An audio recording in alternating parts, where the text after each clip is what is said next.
Welcome to Bitcoin and Me. I'm here today with Ray Dillet, who is the head of financial institutions for Europe at Bitwise. So this is a little bit of a, not quite an emergency podcast, but a hot topic podcast, shall we say, because this week the FCA allowed Bitcoin ETNs and other crypto ETNs, but we probably won't talk about those, to be allowed as retail investors to purchase in the UK. So welcome, Ray. It's great to have you on. Yeah, look, Gary, it's great to be here. Obviously, as we were just saying beforehand, it's brilliant to see you the last time. It's great to see you again, and brilliant. And thank you very much for inviting me. Really appreciate it. Yeah, it's good to see you again. For the benefit of the viewer or listener, I met Ray in Prague, and we had a couple of beers on the last night, didn't we, Ray? It was a good night, and you managed to gate crash me into the VIP area. Yeah, Bitcoin Prague's a fun place. I'd recommend it to anyone, and you get to meet the best people. That was the best thing. You get to meet just interesting people doing interesting things, and just taking it away from there. So no, it was brilliant. Yeah, and there were so many Bitcoiners there as well. Like so much of Team GB.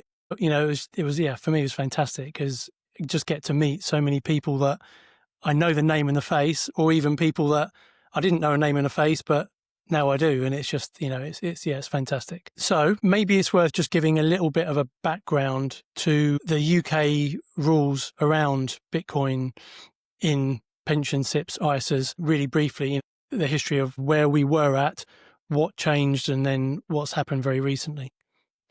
Yeah, absolutely. So crypto, Bitcoin, crypto, ultimately, it's been so contentious and so painful. The UK has basically been on the back. Well, it's been on the front foot initially, then it jumps to the back foot, and it's made everything difficult for a very long period. And this is once in a generation technologies that come around, and we haven't been jumping all over it. It's been a bit of a crying shame, and I think it's purely down to education, what people understand and how they think about it, and they've really pushed back for too long. They had a prohibition on it.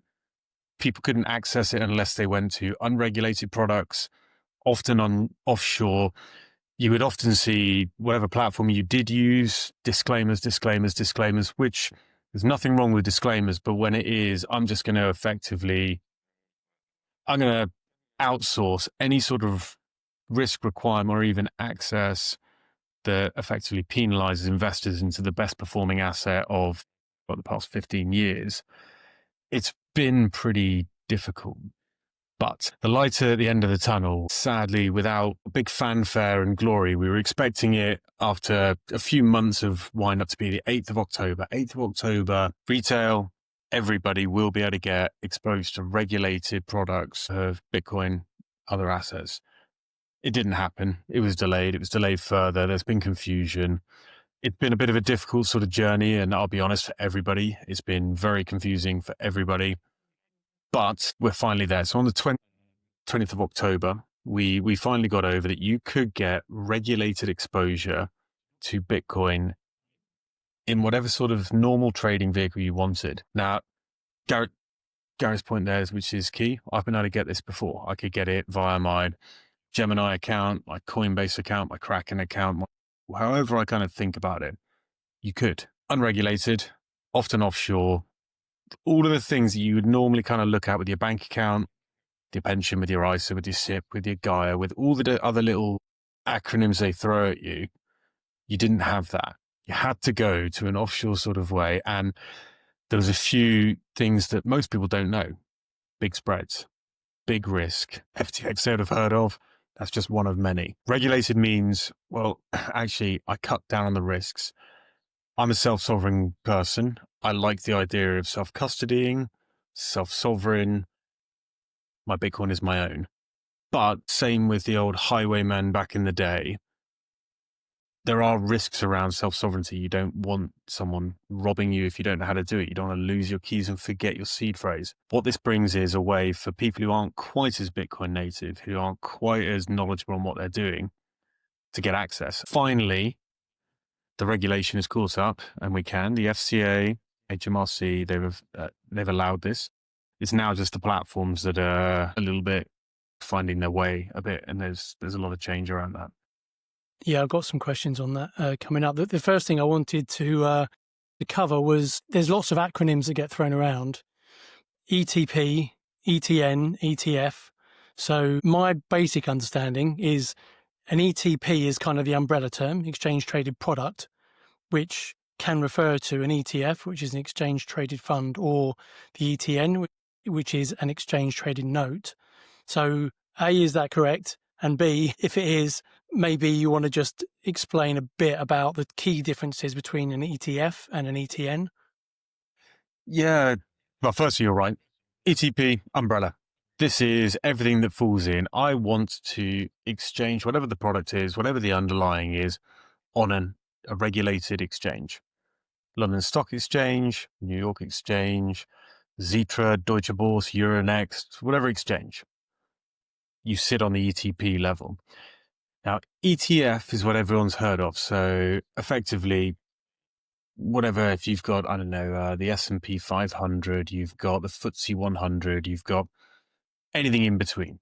The market's been indexed, the market's been ETFified, it's faster, cheaper, simpler. ETFs effectively hold the underlying assets directly. They're regulated, under UCITS directive in Europe. So undertaking of collective investments in transferable securities. Big word, doesn't matter too much. But ultimately, you have regulatory cover under this UCITS umbrella and it sits there. Now in Europe... in America, so I was just going to say, Ray, in America, I think it was on my birthday, actually, in 2024, they were allowed to sell Bitcoin ETFs, and BlackRock has been, I'm not sure how many billions and billions have taken, but I think it's their fastest ever growing ETF in history, right? Yep. So I'll take that in reverse. So BlackRock so January 2024, ETFs in the US came to be for crypto ETFs, sorry. So Bitcoin, Ethereum, and so on. And effectively, Bitcoin ETF has now surpassed 100 billion in assets. Fastest, most successful, most historic, and the most profitable for BlackRock products that they own. Hugely successful, testament to what this asset is. They are able to access an ETF because they aren't under UCITS constraints and legal requirement. If you sit in Europe and you're an ETF, the UCITS directive does not allow access to crypto assets as an underlying. That's why you need an ETN. Difference being, one is ownership of the underlying through an ETF. The other is a debt instrument.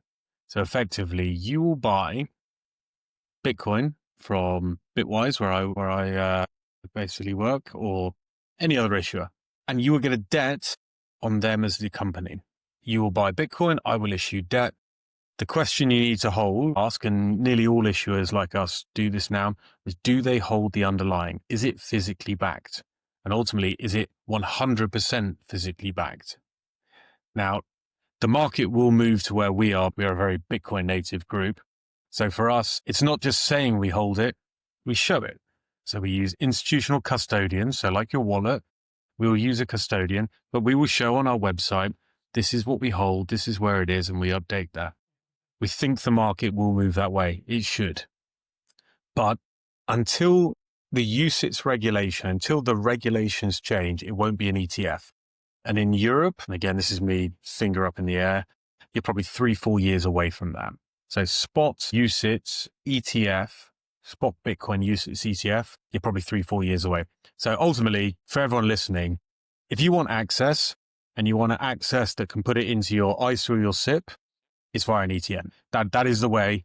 And what's just happened in the UK is you can now do that. The only thing that will stop it is the platform you use, whether they allow you or not. And that's their discretion because it's their business. Yeah.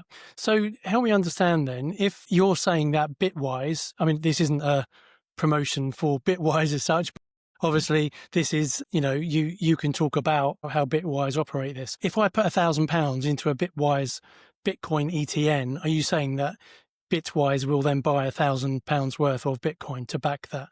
Which is, if that's the case, that's my understanding of what an ETF does anyway. But is it just almost a legal definition of an ETN versus an ETF? Yes, it's very close. because what you take on, because it's debt rather than equity, effectively you take on creditor risk. So effectively, and this is again, we didn't prep this. This is again a very specific nuance. So if you took on Bitwise debt or Vanguard debt, even though they don't offer it, or BlackRock debt or Vanek debt or whoever else, any issue of 21 shares, we all kind of do the same things. We just try and raise the bar in our ways to make it as basically so that we don't mess up. If you take on Bitwise debt, if we went under, if something that we did was catastrophic to our business, do I have my Bitcoin? So what we do is a bankruptcy remote structure. If our company goes under, because we don't hold your Bitcoin, we have a third-party custodian, we use an independent administrator, we show you through proof of holdings. Effectively, we want to keep it as far away from us as possible. We put the wrap of the structure in so that you've got it as secure as possible, but we try and stay as far away as possible. That's what you're really looking for if you want to minimize the risk to you. So you basically look at two channels here. I want to invest it myself, direct. This is my path into this, Gary. I know this is yours. You look at how do I get access? What's the on-ramp? I've got to take my money out of my bank. I've got to put it onto an exchange. What exchange do I trust? You go, I like Kraken. Yeah, Gemini's good. Coinbase, yes, yeah, I'm happy there. That's great. Strike. FTX, they seem pretty, yeah. Exactly. Strike, yeah, brilliant. And you start going to, but FTX, oh yeah, they seem, they're doing a lot of promotions. Well, if you're not someone who knows the ins and outs of these exchanges, FTX was the biggest exchange out there for quite a while. They had every senator and politician and congressman going, we love these guys. That seems pretty good exchange. And then, oh, by the way, there's fraud. Wasn't Bitcoin, wasn't crypto. They're both diametrically opposite. One's tech companies, one's Bitcoin. It wasn't those that was the problem. It was fraud. Same like Bernie Madoff, same like anything else. It was fraud. Yeah. But you didn't know that when you looked at it and you went, well, senators approve of this. Congress approves of this. Regulators approve of this. Well, that's because they're paying off everyone. But ultimately, that's the risk there. So you go, okay, well, I don't want to leave it on the exchange. Not your keys, not your coins. So you're like, that's the old adage that comes, use self-custody. Well, which cold storage wallet do I use? Do I use Trezor? Do I use Ledger? Do I use... The list is long. I don't want to go through. But then it's, well, what happens if I forget my seed phrase, my password? What happens if I lose my cold storage wallet? What happens if I get hit by a bus? Now, if you're happy to manage and mitigate that risk, great. Absolutely fantastic. You are a self-sovereign individual. But you still can't tax shelter that because you can't put it in an ISA while self-sovereign. That's the regulations on there, and you can't put it in a SIP. Or if you're just like, you know what, this is too many steps beyond. I'm a plumber who does this. I'm an electrician who does that. I'm a hotelier who does this. I'm a mechanic who does.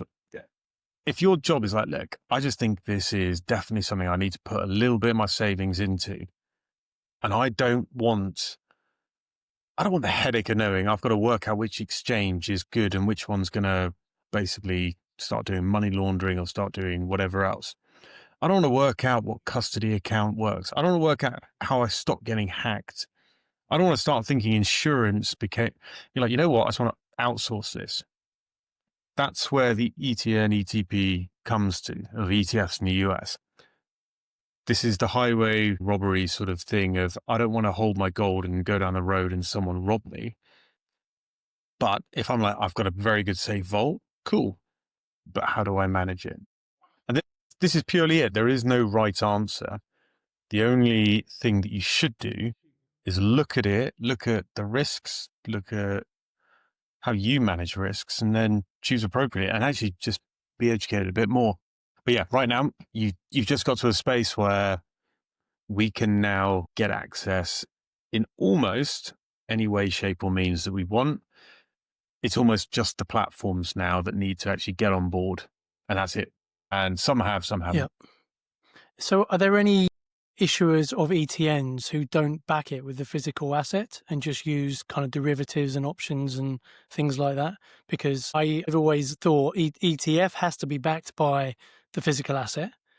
ETNs often are, but don't have to be. So some providers might do lots of jiggery pokery because ultimately, as you articulated, if I give you £1,000 to buy the Bitwise Bitcoin ETN, what I'm buying is an ETN that tracks the pound value of the Bitcoin that £1,000 buys at that point in time. If I then sell it, let's say Bitcoin doubles in price, I sell it in whenever that is, a year's time, you owe me £2,000. You don't owe me the amount of Bitcoin that I bought when I bought it for £1,000. All I'm buying is a tracker of the fiat value of Bitcoin.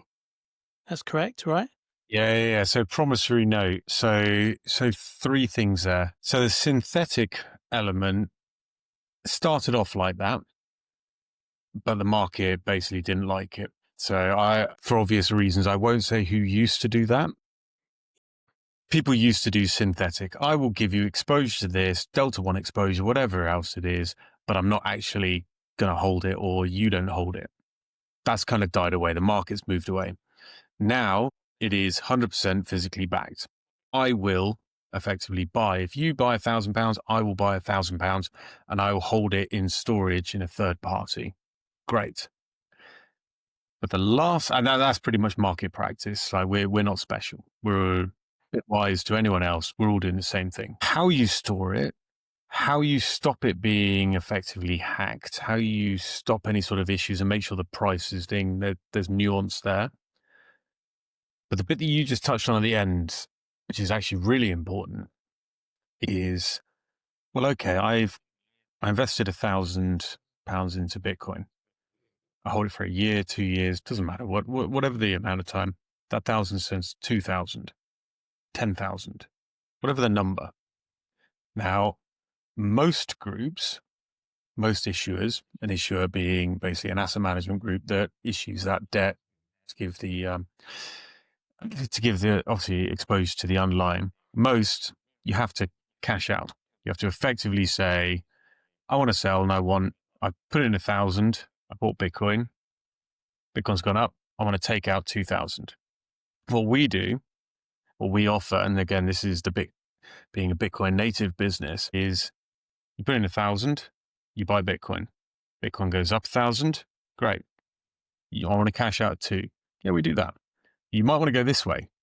You might want to go to the right and say, well, actually, I don't want that money. Your fiat is debasing at 25% over the last 4 years alone. I don't want your pound sterling. Give me my Bitcoin. And at which point we can do that. So you have to do basically, you have to get your cold storage wallet. You have to basically make sure it is you. It is being sent to. We have to do all the checks and balances you would. But we can send you that Bitcoin directly. That's because A, we show proof of holdings. We hold what we say. And B, we're crypto native. Some people don't want fiat. Cash is trash.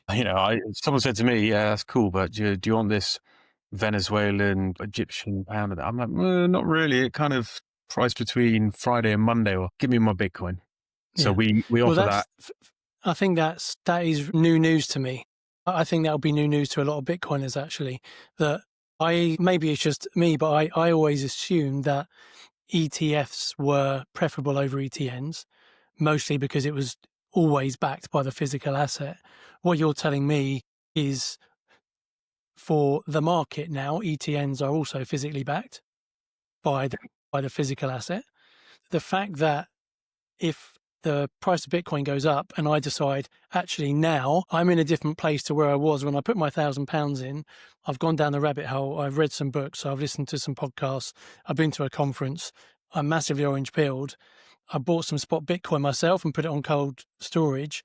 So now actually, Bitwise, that £1,000 I gave you 2 years ago that's worth £2,000, £3,000, £4,000, £5,000, I want that now transferred in Bitcoin to my hardware wallet. You're saying that is a service you offer. That's one that we offer. It's not common market practice. So we did this. Yes. Yeah. We were one of the first groups back in 2019, 2020 in Europe. So we actually went to the BaFin, So that's the German regulator. And being quite frank, this is the UK FCA dropping the ball at the time when this market was starting to take off, when Rishi Sunak was saying crypto hub, this was the time that the UK should have capitalized. It didn't. That's an unfortunate quirk. Germany actually made a few very, very interesting moves. Hold Bitcoin for a year and it's capital gains tax free in regulated products. So obviously this put the Bitcoin money into, effectively the traditional markets, traditional savings accounts, the equivalent ISAs, SIPs, and so on. Well, we went back to the BaFin and we said, look, this is like a commodity. An ETN, and actually just to jump back, if you look at commodities, so the SEC and the CFTC classified Bitcoin as a commodity, like gold, like silver.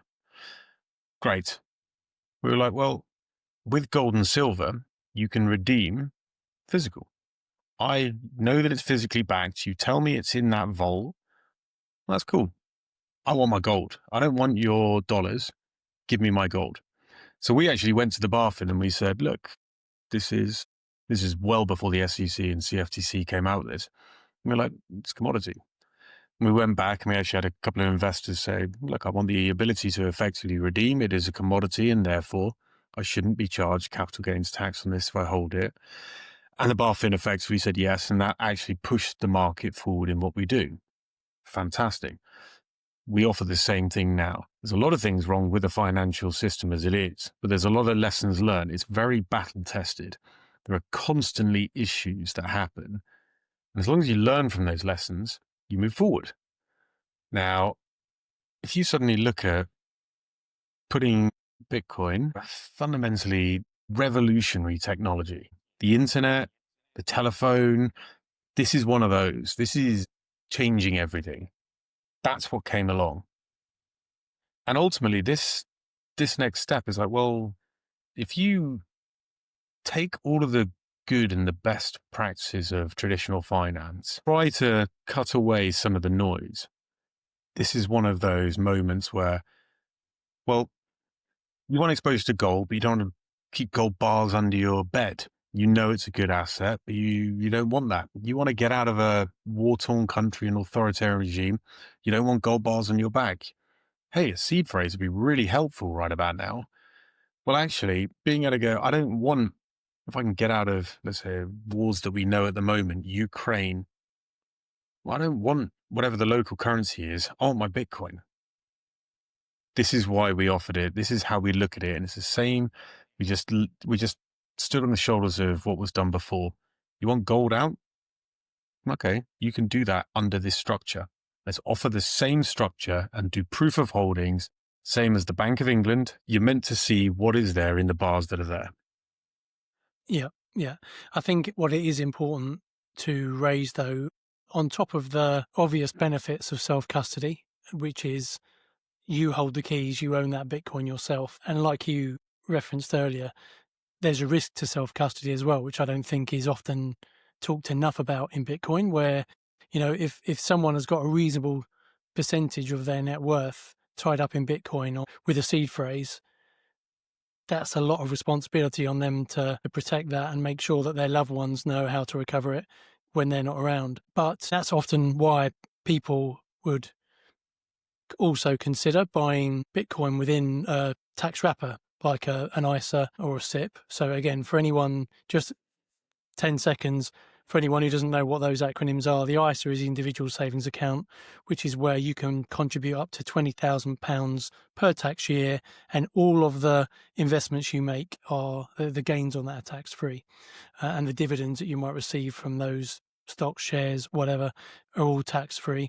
SIP is a self-invested personal pension, so works a different way in so much that you can contribute more money into it every year if you want to, but you can't access that until you're at retirement, 10 years before the state retirement age. Now, two big concerns or flags, if you like, with things like ISAs and SIPs is the government can change the rules for those things very, very quickly. They've done so recently on the SIPs. They're now saying it's going to be part of your estate for inheritance tax purposes from 2027. There's rumours that they're going to make the tax-free withdrawal is currently 25%, capped at 260 odd thousand. Rachel Reeves may bring that down to 10% or 100,000 or something. So do all of these things again.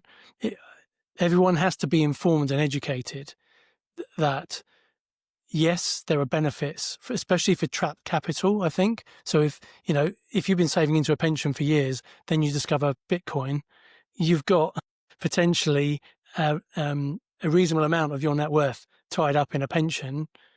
A lot of people, me included, found MicroStrategy because there was no other way to do it. And then, of course, in the UK, Smarter Web Co and everything. Now there is obviously an option of these ETNs, but I do think it's important just to make sure that people are aware there's risk and reward in all of these avenues and all of these routes. Self-custody isn't without risk, but clearly that is what most Bitcoiners strive for, where they have most of their Bitcoin. But yeah, I just think it's important that those things are covered so that people are fully aware of what they're holding, where they're holding it. Yeah, no, Gary, 100%, and some. There's risk in everything in life. Life is risk. I think ultimately, when you look at where we are and what we're doing here, I think the self-custody, self-sovereign, it gives you that sort of force field against what else is out there. And it's not just the UK, and it's not just the political party of today. Is all of these things out. Bitcoin is effectively the most decentralized, secure computing network in human history by a factor of, I don't know, a gazillion. This is, as I said, it's a once in a generation event. Self-custody is great, but the problem isn't with Bitcoin or the Bitcoin network. That can be upgraded. That is being addressed. There are some very smart people, far smarter than I could ever dream to be, who are looking at that to ensure that it remains safe. But the risks then come down to, well, what provider do you use? What is the cryptography around that? How is, I don't know, quantum compute able to actually start hacking into there's different risks there. And obviously you have to manage up over time. The Bitcoin network will be fine. But your personal bit, which is the further you get from the Bitcoin network, becomes a worry. You flip over to regulated products. Regulated products take away a whole load of those risks. That's the whole purpose of, that's why businesses get big. That's why corporations become global monopolies, or, whatever they become and how they do it. Fantastic. They get to have economies of scale, cheaper administration, cheaper custody, cheaper hacking, IT, whatever it is. You save money, you minimize costs, you minimize risk. Then it just comes down to, okay, well, where do I personally see the risks? Do I want to self-custody? There are risks I need to manage on a year-by-year basis. Don't forget my seed phrase being probably number one. And then everything else being a little bit lesser, and you can just keep on top at arm's length. Then there is, well, what are the risks of investing via an ETN? And again, cost, what you do, upfront cost versus ongoing. And then ultimately, I think you're quite right. If you go into a regulated product, you're on a regulated investment exchange. There are different policy agendas of governments where ultimately governments like to tax. They like to take a little bit more. There's a very good reason why money printing continues and fiat continues to base. Basically, not my money, no problem spending it. And effectively, that's why your eggs get more expensive every day and life becomes more difficult every day, on just a day-to-day fiat standard. That's just something to consider. I would, the only step forward that you kind of look there is, well, why, if I'm a true self-sovereign, why? Well, ISA tax wrapper is probably the best one. Then the next step is, I'm not completely bought in. I don't understand enough ease of access. Then the next is, I'm an institutional investor. Doesn't matter if you're an IFA, a wealth manager, a private bank, an asset manager. a pension fund, an endowment, a foundation, a sovereign wealth, a nation state. Then you get to the question of, well, what's ease of access and what works? Effectively, I can't self-sovereign as an IFA. I need to put this in your portfolio. Here are your equities, here are your bonds, here's your whatever else in between. Let's get some exposure to Bitcoin. Okay, I can't do that by buying Bitcoin and having a wallet. I'm not qualified. It's not part of my remit, but an ETN I can do. Same with a wealth manager, same with a private bank. Get up to the sovereign wealth funds, you get up to the central banks. 2 examples. So the Luxembourg Sovereign Wealth Fund last week did their first investment into Bitcoin. They did it via ETNs. We were one of them. So that's the first sovereign wealth fund in Europe. The Mubdala Fund, Abu Dhabi Investment Fund, they invested a little while ago. Same thing. You have different central banks who are going, well, do I self-custody or do I not? Cartwright Pension Trust, they didn't go for, that's the first UK pension to allocate. They did about a year ago. They didn't go via an ETP. They went self-custody. You start getting very sophisticated. You're a professional investor. You can start determining how you do it. The wholesale market, IFA, wealth managers, private banks, and so on, ultimately, you're constrained by regulation. You need to put it in a regulated product if someone wants exposure. Yeah. That's really where it sits. And that's why there's a place for all of these things. Yeah, the other thing that you have touched on already, but I think, again, is important to cover off, is around the tax benefit. So, again, different people buy and invest in Bitcoin for very, very different reasons and for different purposes at different stages of life. So if someone is investing in Bitcoin thinking, let's make up an example. I want to buy a new car in 3 years' time. I'm going to DCA into Bitcoin. Well, if that's in their own self-custody and they sell that Bitcoin making a profit, you have a £3,000 allowance for capital gains tax in a given year. Let's say you buy £1,000 worth of Bitcoin, you sell it for 10,000. You have to pay tax on the additional, what would it be? So if you bought it for 1, you're allowed to sell it for 4, and then that's your 3,000 profit. If you sell it for 10, there's an extra 6 that you're paying, 20% capital gains tax on. So, Yeah. 24%. for people, yeah, I mean, for people that are doing that, as much as, again, Bitcoin maxis are like, no, you've got to, self-custody.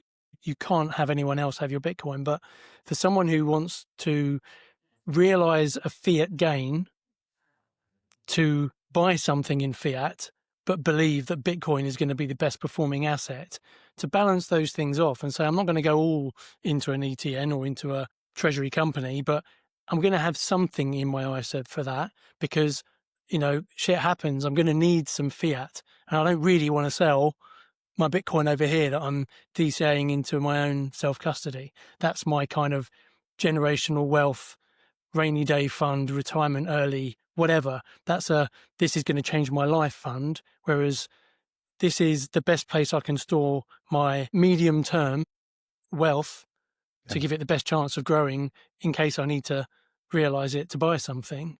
Again, it's often quite a dirty conversation in Bitcoin circles because a lot of people look down on that, but I think it's really important. But you got to remember, we all live in the real world. So we live in a digital Bitcoin maxis don't. Bitcoin maxis definitely don't. Yeah, look, there's a couple. I told you I was running late for this. I had a bit of a meetup earlier, and one of the chaps like, I have zero fear on ramp. I don't work in that world. And I'm like, that's impressive and very successful individual. I was like, okay, you've structured this unbelievably well, but that is an unbelievable amount of effort and knowledge and expertise and capability and. I think for 99.9% of us, we still live in the real world. And ultimately, we got to go buy stamps if we want to send a letter at Christmas or a Christmas card. We got to go buy some bread because I want some toast. And I don't know, I want to get some eggs and I want to get some meat. This is the world that we live in. You still need to interact with it in the traditional way. It's how do you effectively shield yourself from the idiocy that is going on out there? Because ultimately, it doesn't matter where you look. There is a lot of just moronic sort of actions going on. And I don't want to speak too much on it, but it's just like, yeah, it's painful when you look around, you see the people around, you're like, Jesus, you guys, what are you doing? It's like, it's intentionally trying to screw up, mess up the system. It's like, okay, well, if I have to take the fact that that is the way that the trajectory of the world, you're going to print more, you're going to make things more expensive, you're going to basically harm me, even though you're supposed to be the elected individual to benefit me. Okay, if I just take that as rote, that this is the way the world works, how can I personally inoculate myself against that idiocy? All right. Bitcoin is a great starting point. There aren't many better starting points. I've certainly not found one. And you go, okay, how do I manage this? You've got your tax wrappers with your ISA that you only get a certain amount that you can put in. It's quite a big number. You've got your SIP that you can't take out of for a long period. So you need to manage that. You don't want to put it in and go, oh, I need that for a rainy day fund. Don't really want to be taking out that. And it's really important to say the longer the amount of time that you have got to access it, the greater the risk that the shithousery happens. So if you're in your mid-50s and you've only got 2 or 3 years to go, chances are you'll probably be okay. So maxing out your SIP to get the tax allowance. If you're in your early 20s, I mean, again, this is not financial advice, but if you're in your early 20s, you've potentially got to ride out 40 odd years of this SIP still being what you think it is when you're contributing now. And my opinion is the risk of that materially changing over the next 15, 20, definitely 30, almost certainly 40 years is massive. I went to Bitcoin Prague 2025 and I absolutely loved it. It's back again. If you're looking at going, use code GaryBTC at checkout for 10% off your tickets. What do the governments do? They look at different ways of trimming basically the fat. You seem to have a bit of money in savings here. I'll cut that down. I'm not going to overtly come at you, but you used to have a 1.2 million allowance in your SIP. And it's 1.1, then it's 1, then it's 800. Doesn't matter if debasement and so on continues. Keeps cutting smaller. ISAs. I mean, the fact that you would like to say that it's due to, just idiocy of planning and understanding. I mean, the fact that they've now put out immediately after delaying the ability to access regulated exposure to Bitcoin, and it took them another week and a half, almost 2 weeks to do. They then basically at the same time throw in, oh yeah, I know you could put it into a SIP because it's in this structure. I know you could put it into an ISA because it's structure. Oh yeah, we're going to change it though next year because we can't do it mid-year because you're not allowed to, but we'll turn it into an innovative ISA. And it's like, why? What? Well, yeah, what's the because point? that stops you moving your money into it. If you'd saved, let's say for 20 years, 25 years, Gary, you just mentioned, where do you start? If I was saving from 25 years ago, I'm 50 years old, my ISA is 200 grand, 500 grand. If I wanted to, I could stick 10%, 20%, 50%, 100% into that ISA. Well, if they pivot it to an innovative ISA, yeah, sorry, buddy, that's a new product. You're only allowed to put in, how much have you got in there? Well, it's 1 year old, so 20 grand. They're literally blocking the exit ramps.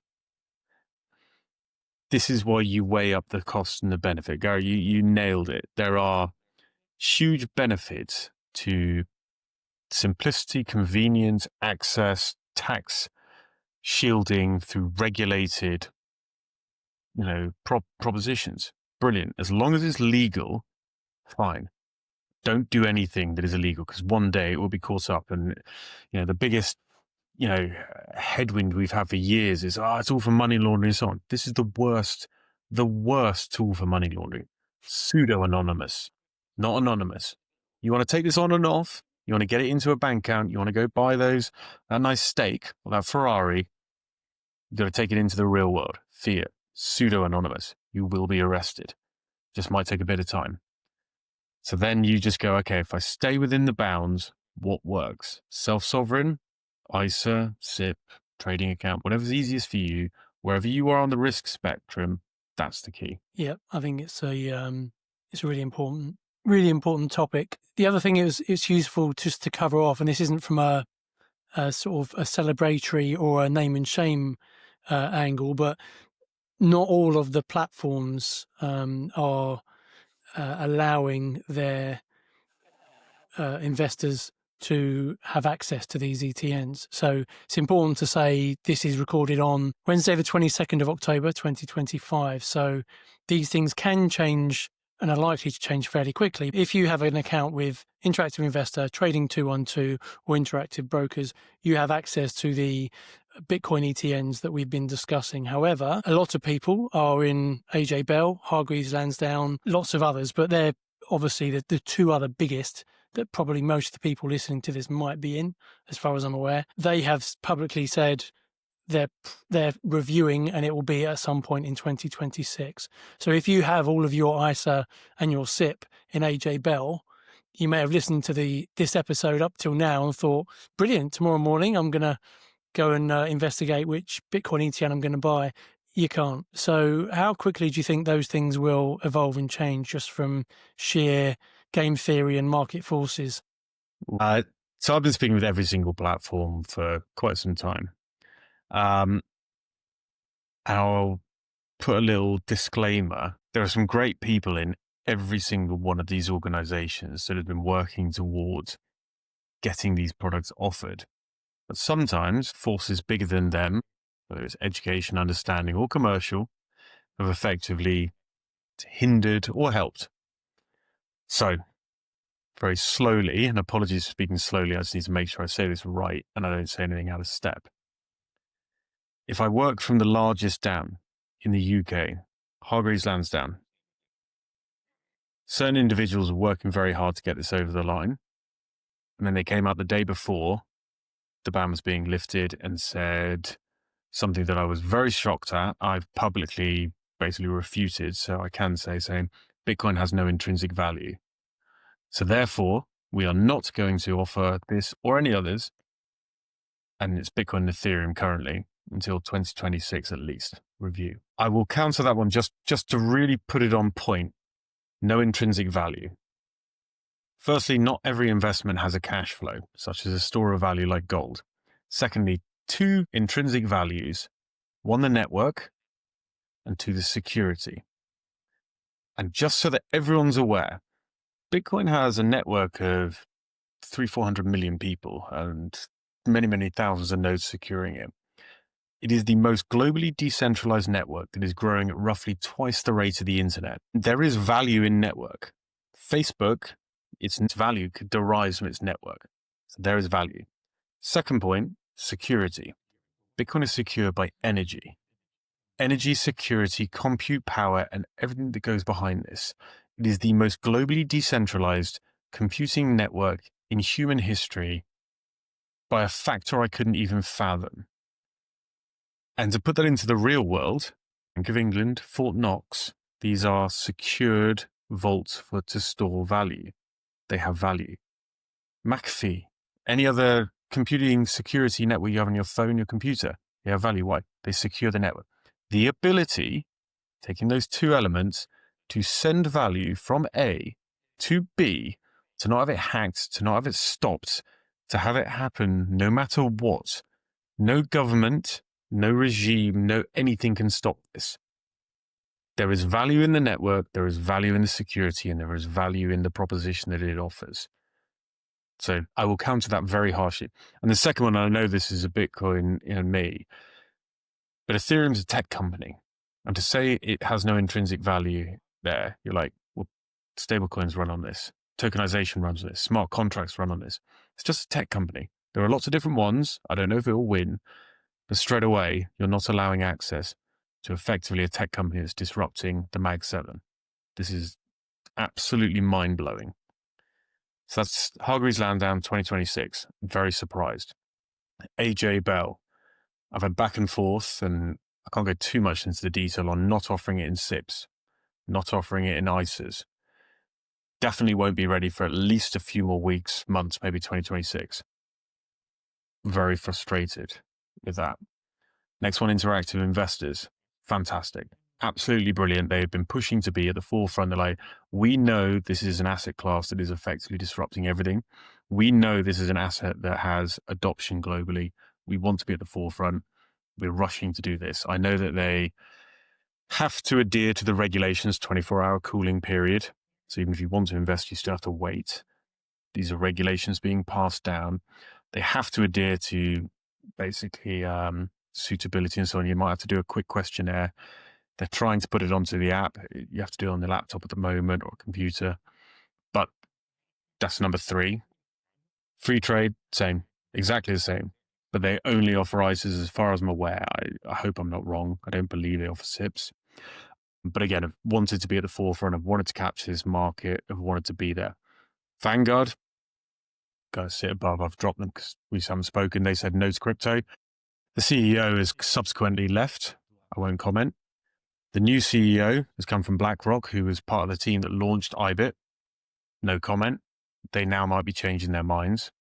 Time-wise, it'll be a while, but that will come in. Below that, who have we got? Money Farm. Trading 212. I don't think you. Trading 212. Sorry, Trading 212. Oh, did I say free trade? No. Trading 212 are the interactive investors, and Trading 212 are the ones there. Free trade is under review. Invest Engine, not till 2026. Money Farm, under review. eToro, not looking like for the UK. They have a partnership with Money Farm. So effectively, if you're on ISAs and SIPs, they're pushing that way. Halifax are now reviewing. Yeah, it's interesting though that I wonder if there are Bitcoiners that have got capital trapped in Hargreaves Lansdown or AJ Bell and they want to be buying Bitcoin ETN and they do a transfer to interactive investors. I wonder how many of those it will take before the senior executives at the other companies start to say, we might need to speed up this internal review because we're losing customers.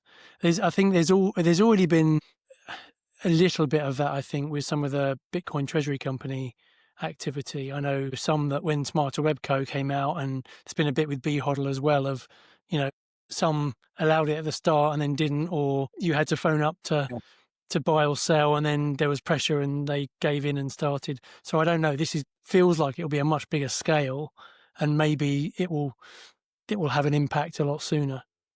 I think it will. So I think ultimately, I've had, I won't list how many, I've had a number of people call me today, ask this question, well, where can I put this? We live in a digital age. Most people are to a degree digitally native, and it also takes minutes. 5 minutes to open an interactive investor account, give or take, probably not more. Well, if I basically cannot get access to the best performing asset of the past 15 years, and you're telling me, I know effectively right now, gold's rallying, Bitcoin's kind of petering and has been since May. We seem to be getting over the top of gold. There might be a big rally effectively coming. We've got the Wirehouse coming, the UK coming, the wealth management coming, all of these things coming together, and I can talk on price a little later. And you're saying, yeah, you need to wait until next year, for lack of a better word, peasant. And it's like, well, you know what? It takes me 5 minutes to move my pension, my ISA, my trading account. I've had a number of calls today. They're like, who's available? I'm moving. And I've had that today, and I had that yesterday, and I've had it. And I expect these calls to only continue because you give the people what they want. I'm sure. It's regulated. Yeah. The only thing to counter that is, the classic Bitcoin meme of we're still so early is I don't know whether there are enough UK Bitcoiners with substantial capital trapped in ISAs and pensions that will move it because they want access to these ETNs. I don't know. I mean, you're probably a lot closer to that than me, to be honest. Yeah. So this is a really, you've hit on a really brilliant point. There's the crypto people who buy into Bitcoin, buy into Ethereum ultimately, because that's the only two you can buy in the UK regulated at the moment. Now, like, I've already invested. I've got it with Coinbase, Kraken, Gemini, Revolut, whatever. It doesn't really matter. But I don't want to take exchange risk. I don't want to take custody risk, and I want to put it in a tax wrapper. They're already there. They're already sold. They just go, I'm going to stick it in a tax wrapper because, we charge 5 basis points for our Bitcoin product. It's the spread you get on most others is around 100. So you're like, well, this is a pittance compared to what I'm doing. I'll move it because investment trading, so on. Okay, great. So straight away, you've got that movement, but it's not huge, as you said. We are still so early. But what's just happened with the FCA coming is you can no longer say, yeah, this is an uninvestable asset class. Because you're like, well, is it? I mean, we can see Sweden have just said that they're looking to add this as part of their diversified central bank offering. That's a central bank. That's a Swedish central bank that are reviewing this. Norges, that's one of the largest sovereign wealth funds in the world. They've used proxies like MicroStrategy and Coinbase. They're now looking at direct exposure to Bitcoin. Luxembourg, their sovereign wealth fund has just bought Bitcoin in ETPs. So you're like, well, this is real. This isn't going anywhere. You can't bury your head in the sand any longer. So it might take a month, 3 months, but this is coming. And I think ultimately where we sit at the moment is inflection point isn't tomorrow, the next day. It might be, who knows? But at some point in the very near future, the penny is going to drop. You can't hide from it. You've got regulatory harmonization. You've got regulatory clarity. You've got the guardrails that are there. And ultimately, governments need and want tax. So they're like, well, if you put it in a trading account, I can tax you. It's more transparent. It's more clear. I can do it. Yes, I can tax you from your standard broker account, but this is even clearer. I can make sure I get my tax. You want to trade this? Great. I can get taxed. Everybody just follow the money. So this is going to happen. There is an inevitability of where we are at the moment.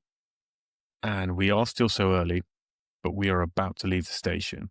And this is this is why I love my job. This is fantastic because you get to speak to people who are at all different ends of the spectrum and they're all like, oh, wow, okay, you can see it all around you and just the pawns are being effectively laid. So this is coming. And I think it's interesting with the FCA lifting the ban, as you say, as much as they're not coming out and espousing the amazing benefits of investing in Bitcoin, they're starting to just by the mere fact that they're allowing UK retail investors to now have access to Bitcoin ETNs, that in itself is a really big step. And it's only going to carry on in that direction. They can't put the lid back on it and say, actually, we've changed our mind now, we're going to stop you buying it again. Governments might find ways to make it less tax efficient or whatever else, but it's only going to go in one direction in terms of adoption. This is such a transformative moment. And when people are like, oh, they'll stop this, they'll turn it back. You're like, well, you got to realize what's already happened and what's about to happen. And it's very difficult to say it's just as Bitcoin because it does get encompassed into other crypto assets. And I will caveat that with, as I've said earlier, I see Bitcoin as revolutionary. I see everything else as evolutionary. Most of other crypto is rubbish. Some of it will change the world. It'll be the new Google, Amazon, Apple, Facebook, whatever. Bitcoin is the only revolutionary one that's there. And when you suddenly look at where we've come from and where we're going, with the US government effectively in January 2024 allowing regulated ETF exposure, you can't put the toothpaste back in the tube because this means that BlackRock, Harvard, Brown University Endowment, Michigan Pension Fund, Pennsylvania. Trump himself. Trump's family company. I've forgotten what it's called now. And that's it. And it even stands above the bipartisan thing. If you don't like the Trumps, great. Well, you know what? Your pension fund is invested in this. Your state is invested in this. Oh, the US government is still working and Cynthia Loomis is doing good work, but on strategic Bitcoin reserve. But state level access has happened. Pension has happened. Harvard University, Brown University, these are all accessing it. You can't go, I know this has been performing probably better than any other asset you've invested in. You need to stop doing that. You're not allowed to invest in this anymore. And it's like, well, okay, that's the same as saying to somebody, now I know you used to enjoy using email. It's pretty efficient. It's quite good to send messages around the world. And I know you thought fax machine wasn't quite as good, and I'm not going to send you to the fax machine, but have you thought about using a carrier pigeon again? Because, I mean, honestly, I think we need to go back to the carrier pigeon. By saying no to the investments and the returns and the proposition that has now effectively proliferated and just permeated everything, you're effectively trying to push that back. It's not going to happen. The powers that be, and the fact that every single sector and industry is looking at this or investing in this, it's done. The horse has bolted. We have regulatory harmonization. We're done now. The FCA are doing this, and we are, as much as we're a very small island, we are still a key global financial hub. We're one of the last, actually, we are one of the last developed nations to allow regulated exposure to Bitcoin. That's a poor indictment of the situation that we're in, but we are now doing it. I really hope, and I truly believe that people like yourself and others in the community, that we drive this forward and make the UK basically a Bitcoin hub for the future, because this is going to be the bedrock of a whole lot of what the future holds. Yeah, well, we're certainly trying to make Bury St Edmunds the UK capital of Bitcoin. So everyone's going to want to move to Suffolk. That's just the way it's going to go. So it's great. You actually sound reasonably confident that not. I don't want to put words in your mouth, but not necessarily confident in the ability and the pace of change at the FCA, but that they won't have a choice but to increase the adoption and loosen the restrictions that are in place. I think it goes back to follow the money.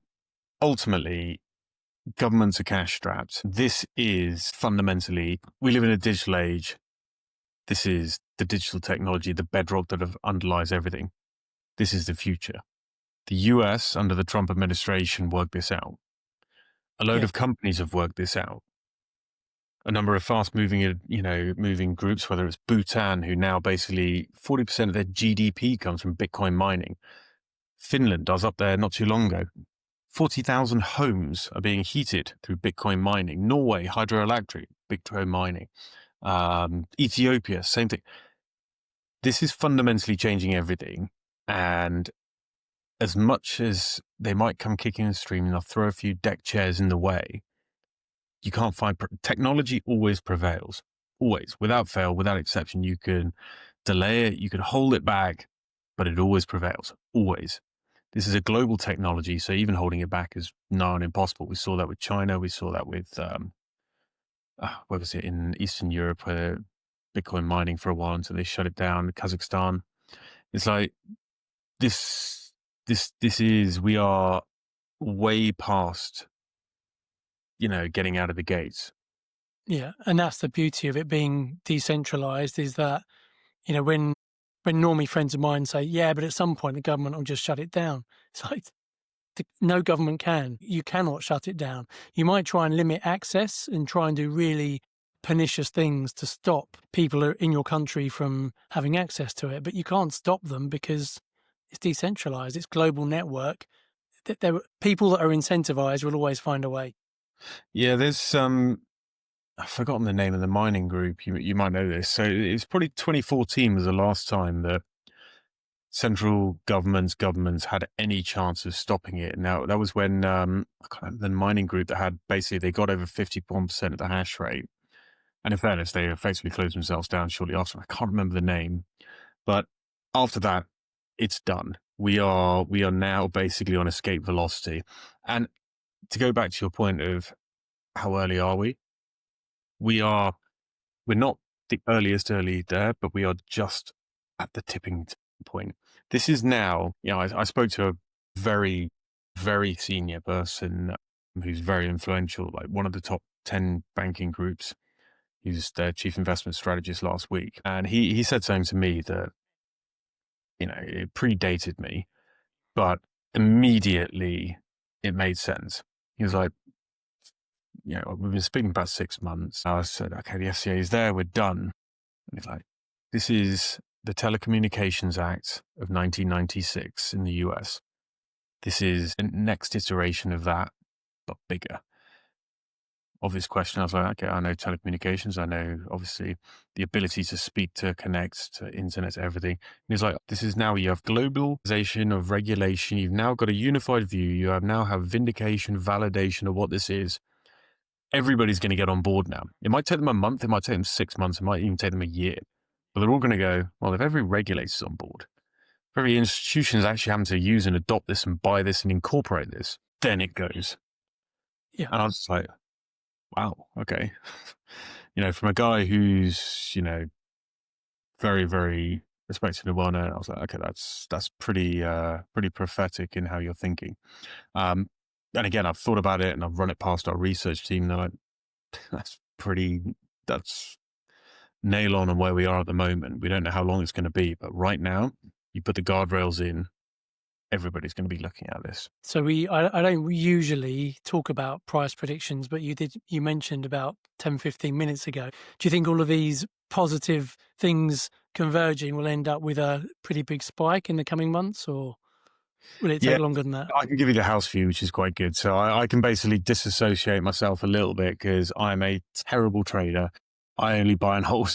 But our house view, which has been reaffirmed. So Bitwise basically came out in January. We do 10 predictions for the year, and we said $200,000 by year end. I spoke with our CIO last week, and he was like, I'm ever more confident. This is, where we're teetering and petering around at the moment, not a problem. Why?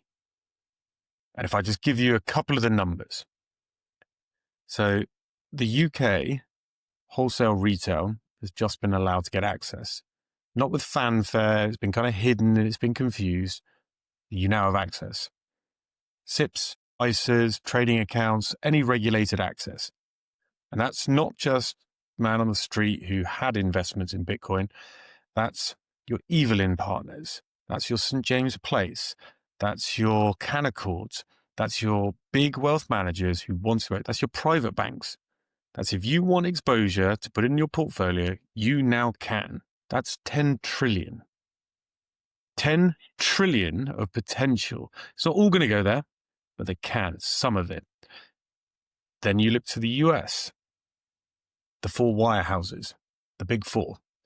These are the most important, basically, investment groups in the US, your Morgan Stanleys, your Wells Fargos, your Cities of the world.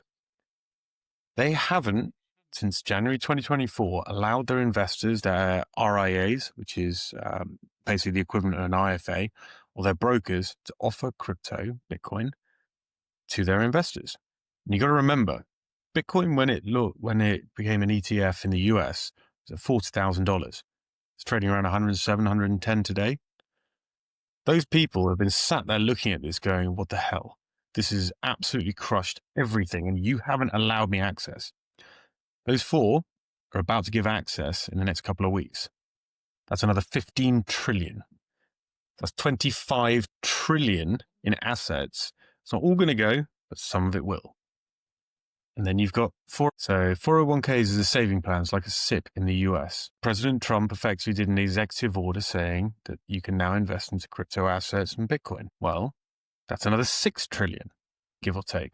So you've got 31 trillion in client assets. The last one, 401ks, will take a bit longer from regulatory and stuff, but 25 to 31 trillion that is effectively being able to access Bitcoin via regulated products. And that doesn't include the FOMO effect. That doesn't include the central bank. That doesn't include the sovereign wealth funds. That doesn't include the pension. Treasury companies. Treasury companies. All of this is kind of there. So you're like, and ultimately, what we've seen today and yesterday is you've seen the peak gold. Gold has been effectively, this is kind of an interesting just anecdote. Gold has gone, I'd say parabolic, but it did 55, 60%, give or take, in the last year. Huge moves, unprecedented.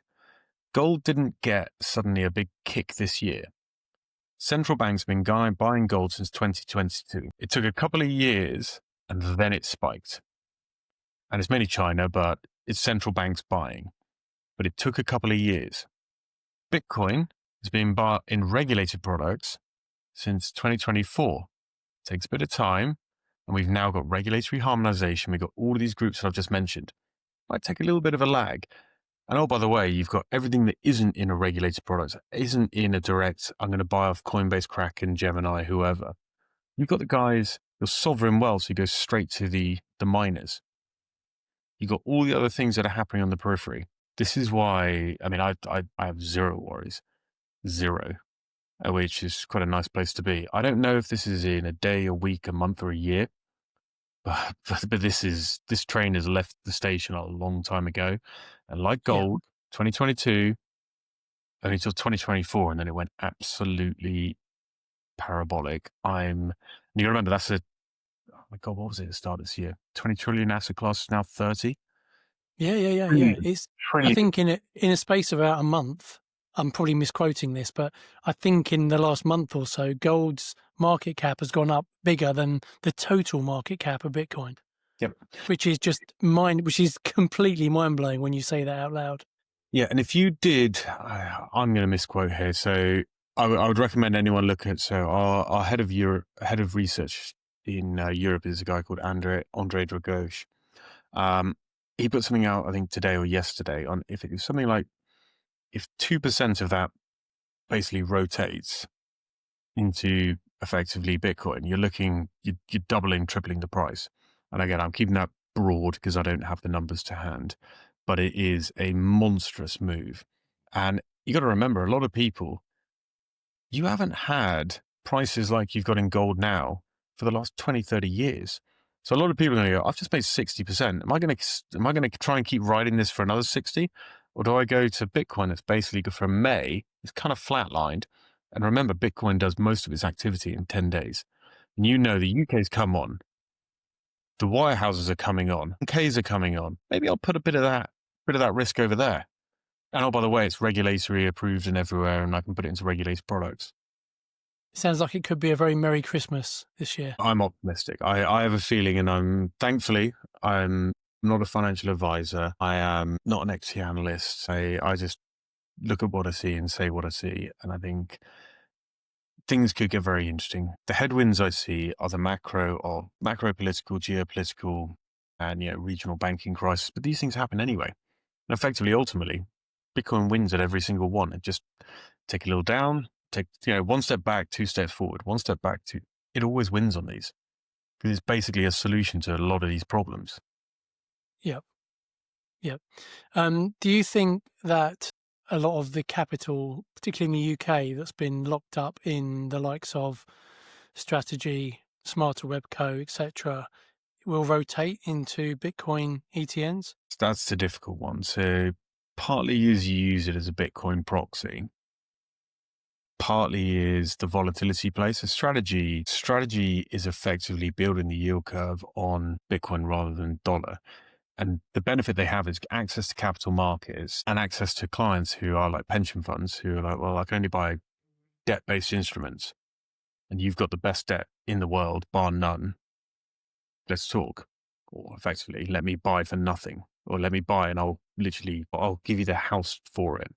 So there's a place for them. I think there will be some retail rotation where people they don't fully understand what's going on, the complexity of some of these digital asset treasuries, Bitcoin treasuries. I think there's going to be a washout of some of them that are zombie companies that have issued debt to buy Bitcoin going, share price goes up, directors sell out, can't refinance the debt, tumbles down. Be wary. But I think there's going to be some winners. Those who have specific nuance, like, MetaPlanet, they've got a tax benefit. MicroStrategy, access to capital markets, first mover advantage, blockchain group. You've got different elements to play out, but I think there's going to be some losers in that space, and there's definitely going to be some winners, and you get the leverage benefit as well. So some of these groups, if Bitcoin does do what, it might drop a bit, but it does long term get a little bit exciting. These things can get a whole lot more. And, people like you put money where some of it's sensible, some of it's safe, some of it's a bit more medium risk, some of it's higher risk, and some of it you put into your let's see how fruity this gets. Yeah. And I do think, again, I'm talking personally within my pension. I've got a lot of my pension is in Strategy. I was fortunate as well. I got into a little bit into Smarter Web at the IPO, which has done incredible. I know it's come back a hell of a lot, but it's still versus the IPO price, it's done really well. Had a Bitcoin ETF existed at the point I was buying Strategy then I think more of my allocation would have been there. So I think it's natural. I haven't switched anything out yet, but it's one of the things I'm looking at, particularly, if Bitcoin goes a bit frothy and the MNAVs maintain or grow a bit, and suddenly strategy gets to MNAV of 2, it feels like a semi-sensible thing to do, not financial advice, to maybe bank some of that and park it in an ETF. So you're an ETN, sorry, but you're tracking the Bitcoin price rather than the MNAV volatility. Yeah, and you've just said it's basically Bitcoins, ETNs, and so on. It's just a vehicle for access. And I'm the same as you. I strategy in my SIP. Thank you very much. Very, very good. Right now, I look at strategy. It's great, but it's a bank. Strategy is an investment bank. It's, I've spent a lot of my career in banks. That's, my Deutsche days, it's a bank. It's just, its underlying isn't the dollar, it's Bitcoin. It will compress towards bank valuations over a very long period. I don't think we're anywhere near that. But you hold the complexity of, well, what's the debt? What's the equity? What are the converts that you're actually putting out? Suddenly gets a whole lot more complex in understanding. Upside could be greater, downside could be greater. It's all a personal thing, and thankfully I don't sit on the side of the desk where I advise people on this. I talk about where it sits, and I let the professional investor decide what they do. Makes my job easy. Yeah. Well, I think we've covered quite a lot of ground there, Ray, and gone for well over an hour. There's a final question I ask all my guests. What's one view you held before Bitcoin that you've completely changed your mind about? Trust. It came down to trust and understanding. So I didn't understand, even though I spent 15 years, give or take, in banking. I've spent a number of years in government jobs and military. So I did stuff on that side. All of it, I was like, well, they're kind of steering for the right, the good, the better. And it's like, well, actually, I'm not quite so sure anymore. I don't believe that their best intentions are aligned to my best outcomes. And ultimately that led to, and Bitcoin was the eye-opener of that self-sovereign of, no one's here to save me. I'm a lucky person. I've got 3 lovely kids. No one's here to save them but me and my wife. And I was like, this is a tool, not the only tool, but a tool to help that. And that kind of dawned on me, and it was like, half of it, it's great to know that. Half of it, crap. That's a lot of responsibility, but it's coming my way. Good. I like that. Thanks, Ray. It's been a really interesting conversation. Where would people be able to reach out to you? Where's the best place to find you? Yeah, Bitwise Investments Europe. So I help the team in Europe. I'm basically head of financial institutions here. If you want to know on the education side, if you want to know on the product side, if you want to know anything to do with it, there's a bunch of people here who are probably far smarter than me and far more capable, but I can direct you to them, or I can talk to you, and look, here to help. This is an education journey. So whatever you need, let me know. Great. Okay. Well, thanks for being on, Ray. Great to see you again. And hopefully we'll meet up in real life again in the not too distant future. Absolutely. 100%. Great. Thanks, Ray. Cheers. Speak to you soon. Catch you there. Bye.